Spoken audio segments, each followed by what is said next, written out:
Jina la Bwana litukuzwe.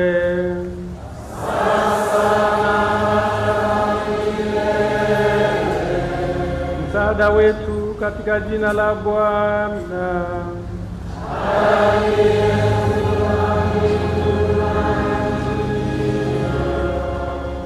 Mungu aliyewaita kwa huduma ya watu katika kanisa lake awajalie bidii ninyi kwa ajili ya watu wote, hasa wenye huzuni na maskini.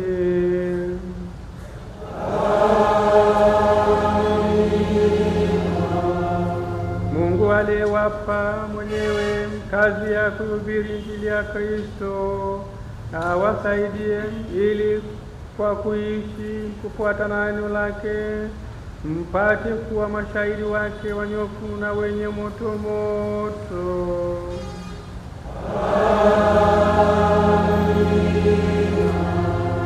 Mungu aliwafanya kuwa wagawaji wa mafumbo yake wawezeshe kuwa wafuasi wa mwanaye Yesu Kristo na wahudumu wa umoja na amani katika ulimwengu.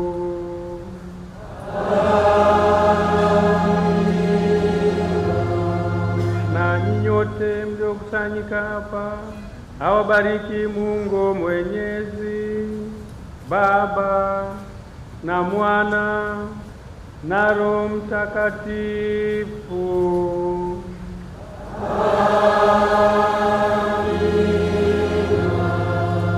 Nendeni na amani.